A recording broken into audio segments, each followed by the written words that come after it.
natin ang ating onions. Kailangan lumambot tong onions natin, guys. Yung talagang malambot na malambot siya. Bago natin ilagay yung ating mix na ingredients. Ayan. Balikan natin siya later pag malambot na siya. So, ayan na guys. Nakita nyo, super na ano na siya, oh. Talagang nag-iiba na yung kulay. Kailangan malambot na malambot talaga to siya. Ganito ang style ng curry rice ng Japan. Inuuna nila yung sibuyas at pinapalambot nila ng pinapalambot. Ayan, yung may konting-konting tunog-tunog na. Ayan. So, ayan. So, pwede na siya. So, ang next natin gagawin is ilagay na natin ang ating karne.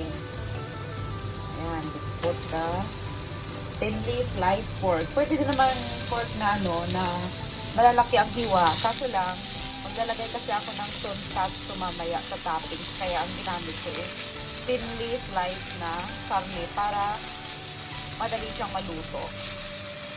Ayan. So, yan. Isa mo lang yan dyan. Tama mo lang yan sa ano. Ayan.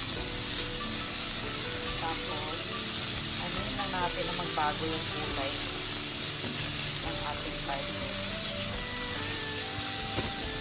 Madali lang maluto ang karne na to kasi manipis na siya eh.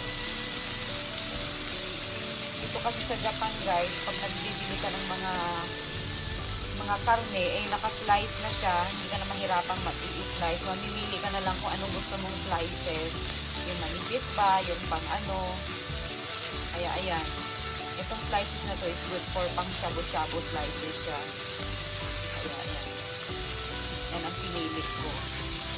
Kasi madali lang siyang lutuin. So, since ganyan na yung kulay niya, ayan, lagyan natin siya ng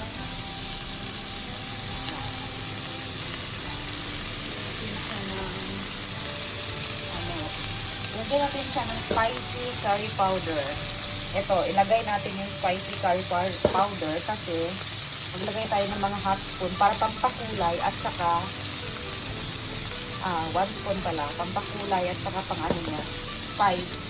Ilagay muna natin para kumulay siya at saka yung spice niya talagang umaano sa ilalim, medyo konting anghang siya. Kasi yung kanina ng curry, ano natin, cubes, is ano lang yon, wala siyang spice, wala siyang ano, manamis-namis siya.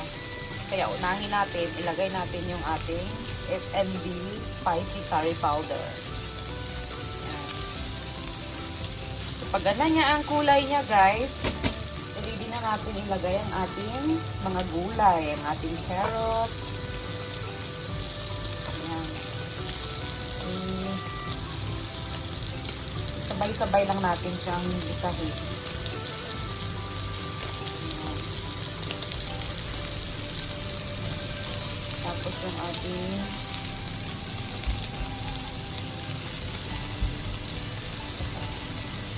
yung ating patatas. Tapos, isa lang natin siya. Isa lang natin yung ating mga gulay.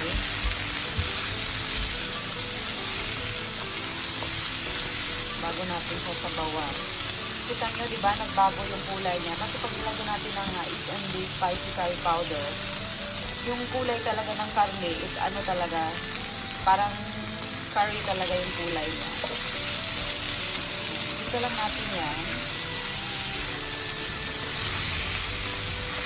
Bango. Bango na kasi ito eh. Konti lang nilagay ko, mga 1.5 spoon lang nilagay ko. Para hindi naman siya masyadong manghang kasi kakain yung aking anak nito. And then, now, maglagay tayo ng tubig. So, ayan na siya guys. Mag-isa na natin ang ating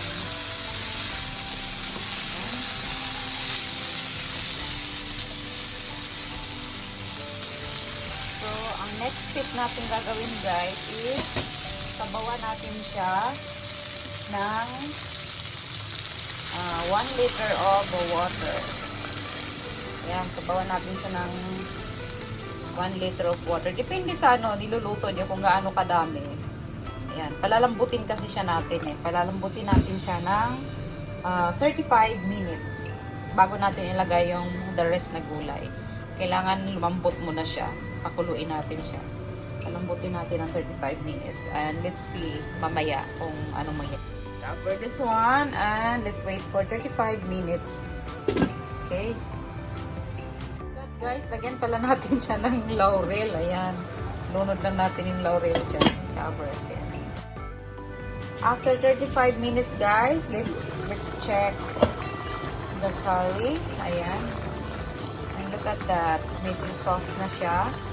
So, ang next natin gagawin is lagay natin ang ating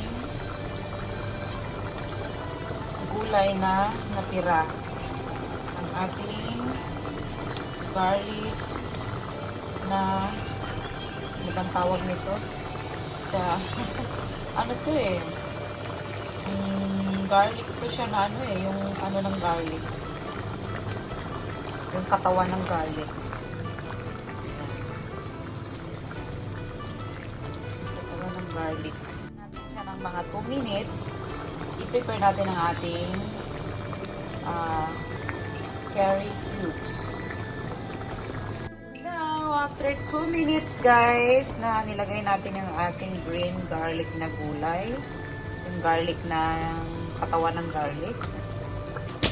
Ayan, ilagay na natin ang ating curry cubes. Ito. 4 na piraso. Ayan. Ilagay natin ang ating curry cubes and then i-mix lang natin siya dyan. And look at that. Ang lambot-lambot na bango. Tamang-tama lang yung lasa niya. May lasa na kasi itong ano guys eh, yung cubes niya na ano, meron na siyang lasa. Ayan, mix lang natin siya. So, ayan na siya guys. Medyo lumapot-lapot na siya oh. Grabe na ang lapot niya. Ayan, look at that. Malapot na siya. Tapos, ilagay natin yung ating last na shirataki mushrooms. Ayan. Kasi madali lang kasi itong maluto eh. Malambot to siya kaagad. Kaya last natin siya ilalagay. Ayan. Tamang-tama lang yung spices niya kasi isang spoon lang yung kalahati yung nilagay ko kanina ng ano, spices, pang spice na curry, yung manghang. Nasa can. Ayan, grabe oh. Look at that. Grabe oh. Super sarap nito. And now, lalagyan na natin siya ng bulldog sauce. I-last din natin ilagay itong ating bulldog sauce. Ayan oh, bulldog. Ayan. Last natin siyang ilagay. According to your taste lang guys ha. Siguro mga 1½ spoon lang siya. Kasi dagdag ng lasa to eh. Ayan, mix lang natin.